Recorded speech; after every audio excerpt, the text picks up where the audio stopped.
Meron kayong abstract ng doctor. O laboratory test. Nasaan siyang anong name niya? Halika, kakausapin kita.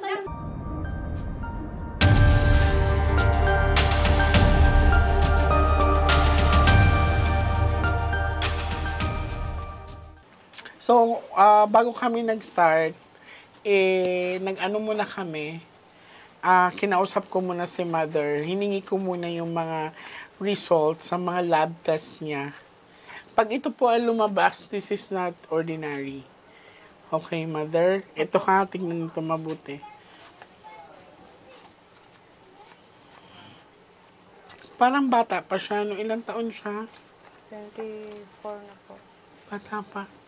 25 na pala. 2020.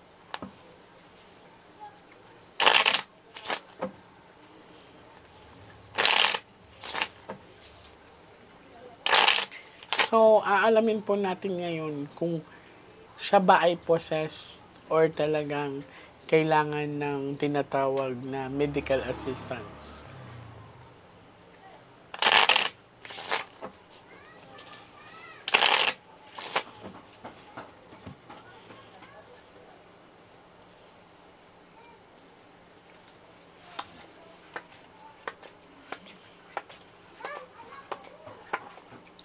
Okay, now I want you to focus. I want you to pick one card. Thank you. So, ikaw to, Mother, ha? I'm hoping that this is a red card.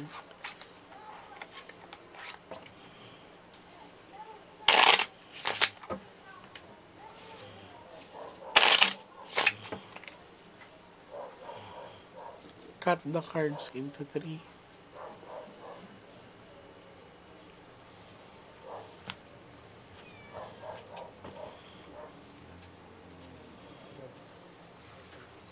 Kuha ka ng 7 cards of total, lagay mo dito.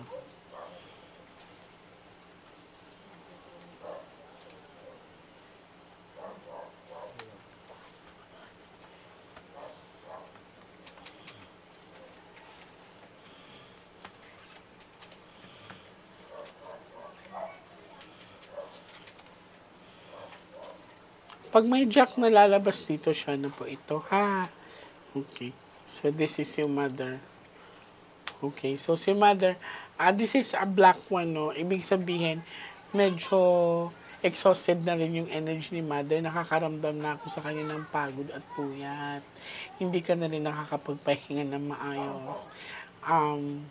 Nagpre-pretend ka na okay, pero hindi ka okay. Totoo. Nahihirapan ka na, Mother.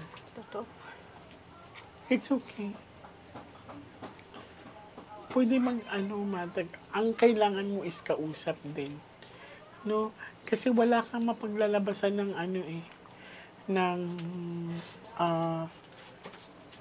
napagdadaanan mo sa ngayon.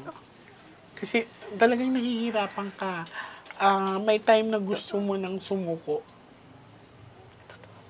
May time na para bang mawala na lang kaya ako. Totoo yun. Hindi pwedeng ganun, Mother, ha? Kailangan mong lumaban kasi may mga tao pang umaasa sa'yo. May mga tao pang kumakapit sa'yo. Laban lang. Hindi pwedeng mag-isip ka na sana ako na lang mauna para hindi na ako mamroblema. Yan. So, sinong anak ni Mother dito? Mga pamangkin lang kayo. So, eto, kailangan niyo din siyang kausapin. Yun bang, kailangan mo rin ilabas yung bigat ng nararamdaman mo. Kasi, nahihirapan ka na. Hindi lang to basta sakit sa katawan, sakit sa ulo, kundi emotional na parang gusto mo nang sumabog. Totoo.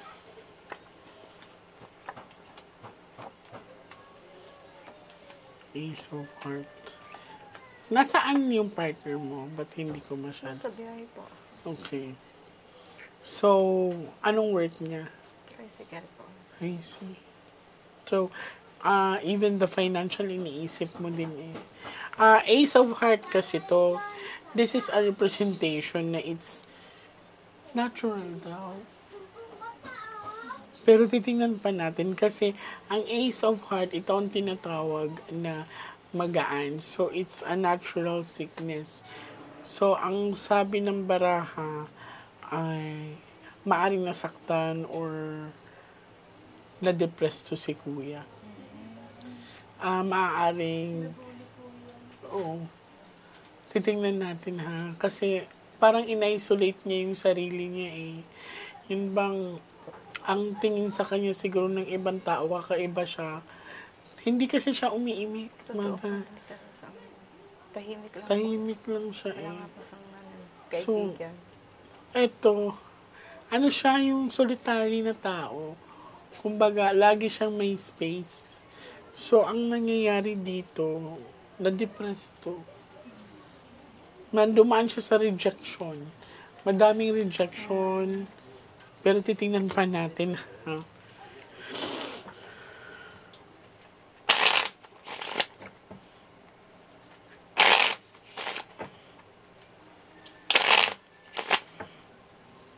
Cut the cards into three.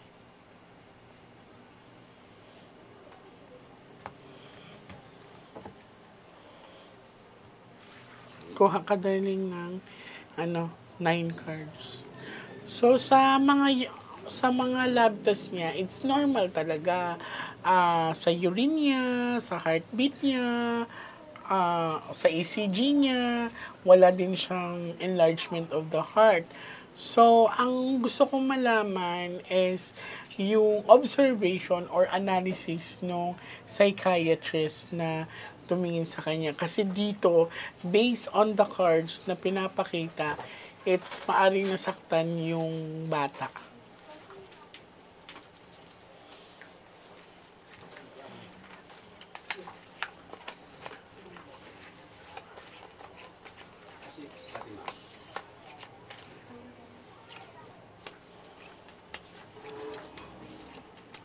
Ayan na siya, oh. So, lumabas na dito ang Jack. So, this is pain. So, ibig sabihin, mother, naapektuhan yung emotions. He has this kind of emotional damage. Yan. So, pailan siyang lalaki? Dalawa po. Dalawa. Yung kapatid niyang isa. Nasa ano po, sa bako po. Kakaalis lang po niya ng September. Okay. So, ang malinaw ang sinabi ng baraha, ito po ay not possessions. Walang tinatawag na elemental, walang tinatawag na mga spirits or gumagambala sa kanila. Nakikita niyo naman sa cards. Pero, eto, pag lumabas ang bad luck cards sa 12 cards, mag-ano kayo, kasi kung hindi natin siya madadala sa ano talaga, he needs medical attention. Kasi kung lalabas sa bad luck card, ang last card sa bad luck card, ibig sabihin, may tendency na maaring saktan niya yung sarili niya. Okay? Maari na rin na manakit siya. Ang pinakita sa akin ng baraha is that hindi niya na nalalabas din yung mga sa loobin niya. Siguro talagang yun nga, na-bully, na something like na-isolate talaga siya. Kasi, pag titingnan mo siya sa aura niya, wala namang indication na, mananakit siya. And so, happen lang talaga na naipon siguro. Tapos, di na siya nakakatulog, yan. Parang naanohan na talaga yung niya. Pero titingnan pa natin yung last two. Actually, nakita ko nga siya kanina, sabi ko, huwag ka mahiya sa akin. Nakangiti naman siya. Nakikita ko din sa expression ng face niya is, nahihiya siya. Okay? So, wala siyang tinatawag na parang agitated siya, aggressive siya, wala. Okay. Pero wala pa naman siyang sinaktan dito or meron na? Meron na po yung mga dati. Kaya nga po, pinasok ko siya sa bridges, kasi nga. Baka naman binubuli siya, nanay, kaya gumanti siya. Mga lang po, yung parang Hindi ko nga rin alam kung ano lang bang ano ba. Hindi naman siya nang babato siguro or something. Sabi kasi, Anong usual na ginawa niya? Para sabihin nananakit na siya. Sige, darling. Si Jan po, Oo. may times po na nagwawala siya, ng gate, hindi po siya. O kasi kailangan na kasi talaga siya makatik ng pampakalma, be. Alam mo kung bakit? Kasi kinakain na siya ng anxiety, eh. Stress niya. Tapos parang feeling na pinagkakaisahan siya. Yun bang, ano siya, yung parang wala nakakaintindi sa kanya. Nagsimula to sa mga rejection. Hindi ko alam kung na-inlove ba to siya. Tapos, na-reject siya. Tapos, after nun, sunod-sunod na. Sa school ba, nag-aral ba siya, mother? Hindi ba siya inaaway doon? Lagi po kasama yun. Tingnan natin. Cut the cards into 3.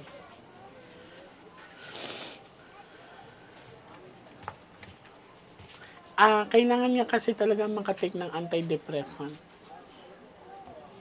Kuha ka ng last 12. Tapos hindi rin siya, parang pag nakikita mo siya, yung pagkapayat niya is hindi talagang payat na nag-diet. It's more on parang lack of water.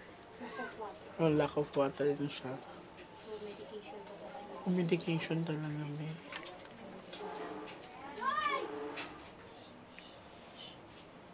Pang-ilan ka sa magkapatid? Gitna po. Gitna Nag-isang pa. babae. Ilan kayo? 3. Panganay po ng lalaki, tapos siya po yung bunso. Bunso.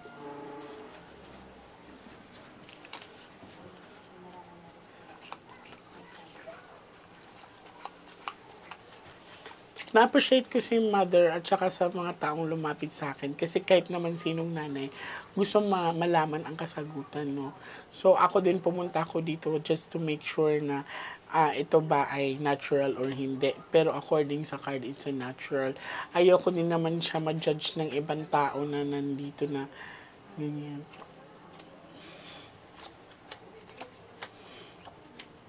Ayan siya, oh. Nasaktan nga anak mo, ate. Ito ang tinatawag, tingnan mo, puro itim. So, ayan, oh. May instances din na umibig to, pero feeling yun na-reject siya. Kung mapapansin mo, puro itim yan. Hindi kasi siya expressive. Yan. oo. So, naipon na naipon. May alam ka bang parang gusto siya na-reject siya? Yun po yung Na-in-despair yata siya doon nag-start. pinag-aral po kasi siya sa ibang school ng mama niya. Gusto niya pong sundan yung crush niya dun sa isang school. Ay, Ayaw po ng mama niya. Si Sam yun, dyan sa South Bend. Yun. Hindi ko rin kasi alam ganun. Kay Sam. Hindi to form of sanib, so walang kakaiba. Kaya pa naman, mother, kaya pa, no? So, kung may chance nga sana makausap. Ang sa kanya, we can still have parang counseling sa kanya. At saka, kung, doon nag-start, tapos na-bully na. Kasi puro pain to, eh. Kaya ikaw, magsabi ka din. Kasi sa mother mo, nag-alala din ako, napapagod na siya. Wow, may anak ka pa. Ang ganda ng anak mo. May anak ka na rin. Meron. May apo ka na. Kailangan lakasan mo loob mo. Hindi, mother, pwedeng magpahinga, pero hindi pwedeng sumuko. Okay? Lahat naman tayong may problema sa buhay. Pero sa ngayon, mas kailangan ka ng anak mo. Kasi ikaw yung ilaw ng tahanan. Kung ikaw ang mapupunti, paano sila? Sa tingin mo ba makakakonsentrate si ate tutukan yung kapatid niya? Hindi, kasi may mga anak din siya. So, dapat ikaw ngayon ang maging ilaw niya. Yan. Anong usually na kinakain niya? Wala ba siyang favorite food or something? Parang nung lately po, puro dilata, pero hindi po siya nagra-rice. Ang tagal na po na hindi na siya nagkakain ng rice. More on ulam. At least may ulam. So, yun ang i-offer niyo sa kanya. Okay. Hindi, mawawalan na kasi siya ng appetite eh. Yan yung unang sinyalis na parang may depression ka na, hindi ka nakakakain. Yan. Sa susunod yan is that, balik tayo doon sa side ng father niya. So, merong history ba? Meron po. Sino? Yung tiya, yung Tita. Ganon din nangyari. Hindi po namin alam yung case, pero may case po para na depression na nauwi ko sa pagkabalik. Kaya nga kailangan natin siya masalba. So, ang gagawin natin, titignan ko kung kaya kong ma-reach out yung kakilala kong doktor na psychiatrist, baka matulungan siya sa gamot niya. Ang kailangan lang kasi niya is dapat hindi siya ma-pressure at saka yung antidepressant niya. Yan. may mga gamot po sa ayun sa lang uminom eh. Kaya yung inumin eh. Yun nga na mahirap. Hindi rin siya mahalo sa pagkain. Kasi hindi na nang... Pero hindi pa naman siya sa appearance niya, hindi pa naman talaga siya totally yung parang payat na payat. Oo, kaya pa. So, mother, mag-reach out din ako ha. Yan sa mga kapanood nito, kumakatok ako sa mga puso ninyo kung sino mang doctor, psychiatrist na makakatulong sa amin, especially kay mother. You are free to comment in this video. Ito po ay para sa kanila, especially sa kay mother, para kasi mahirap sa nanay na makita yung anak na gano'n. Naiintindihan ko po kayo. So, hindi, lagi kong uulitin sa inyo, mother, mas kailangan kayo ng anak niyo ngayon. Okay. So, mas okay na rin siya na, huwag niyo rin siyang ikulong ha.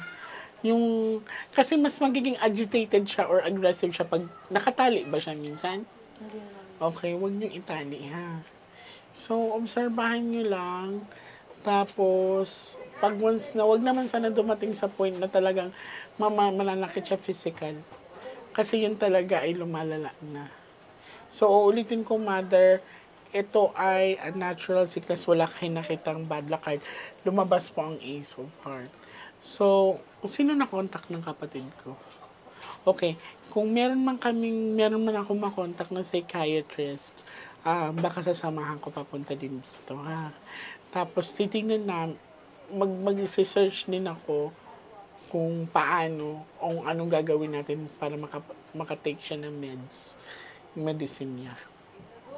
Kailan siya huli nakainom ng gamot, mother? Mga 5 days na siya hindi na iniinom eh. Kailangan talaga makainom siya. Mga ilang buwan na siya nag-take ng ganyan.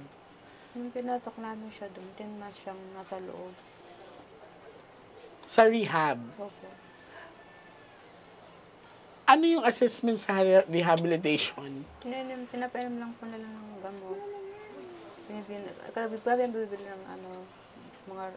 ng mga gamot. Yung nirehab mo siya, mother, free yun or Hindi po. nagbayad Diet kayo? po yun. Mahal pa naman magpa-rehab. Kaya nung binalik ko dito, parang nalulumbay si mama kasi laki na po ang binayaran. Oo, kasi mahal eh. Ano po yan mga... Ang problema lang po, pahirapan po talaga siyang pakainin. Talagang di po siya nakain ng kanin. Or on ulam po. Pero madalas, di po talaga siya nakain ng mga luto. Inisip po namin baka ayaw niya na luto namin, baka galit. O baka kasi ang iniisip niya, may iba kayo nahalo. That's the reason Kaya why. pala. Kaya hindi talaga siya kakain. Kaya pag i-prepare niyo yung pagkain niya, kailangan nakikita niya. Kaya tinatanggihan niya, di ba? Ayaw niya naka-ready. Kasi ang iniisip niya, may nakahalo na baka may nilalagyan kayo. Kaya ganun ang niya, yung reaction niya. Kaya pala. Gusto niya siya yung bibili ng pagkain. Oh, siya ang bibili ng pagkain. Kasi wala na siyang tiwala, mother Siya eh. yung nabili ng pagkain, Oo. tapos more on dilata. Yung ganun niya po siya. Nakasealed yung kinakain niya. Tapos, So, ibig sabihin, alam niya yung ginagawa niya. Ano siya, presence of mind siya.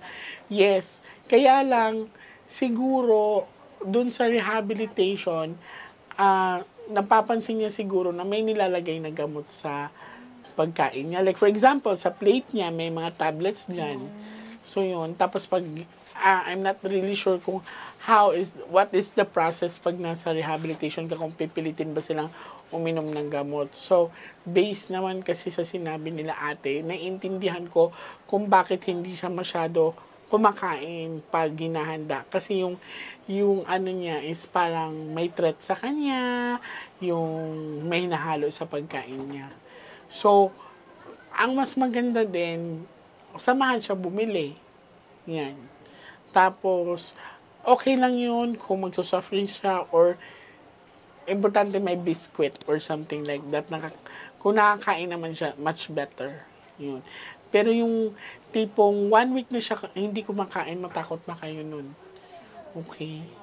Pero yung kahit papano na hindi niyo siya nakikitang hindi kumakain ng rice, that would be okay. Pero more on, ano lang siya, water dapat. Kailangan, ang i-ano niyo sa kanya is, huwag kayong gumamit ng yung hindi kita yung tubig. Yung transparent dapat ang paglalagay ng tubig niya. Kasi ano siya mapanghinala So, sa tuwing nakakita siya ng madaming tao, dignan niyo ano siya, di ba? Kasi feeling niya ipapadampot siya or ipapagamot siya. So, wala siyang tiwala. Yan, kasi ang feeling niya kasi every time na may o-offer kayo sa kanya is ganun ang mangyayari. Ganun na. Kasi na ano kasi, dinampot kasi siya Dinampot siya ng bigla. So, na-trauma siya. Na-trauma siya. Parang, So, babalik po ako dito, mother. And, maganda sana kung talaga kausap ko siya.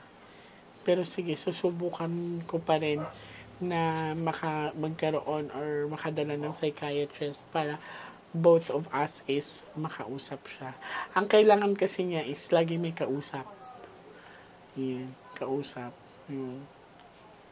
Tapos wag siyang sabihang baliw kasi ano siya parang pag sinabihan mo siya ng ganun, hindi dapat niya marinig yun. Yan. So yun ang dapat iiwasan ng mga terms. Okay? Yan.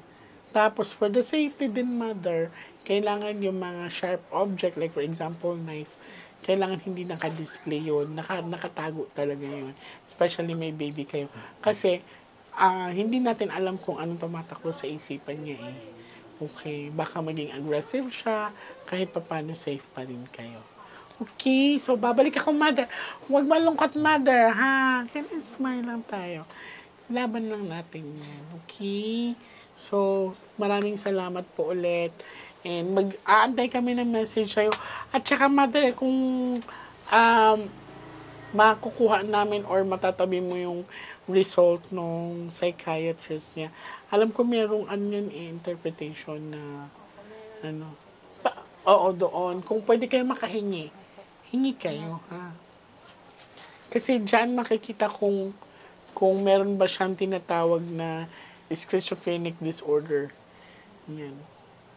Pero so far, ang observation ko sa kanya, kaya pa. Okay. Huwag lang siya ma-depress at huwag din ikaw mag-isip na masyado. Okay. Yan. Salamat po ulit. Thank you.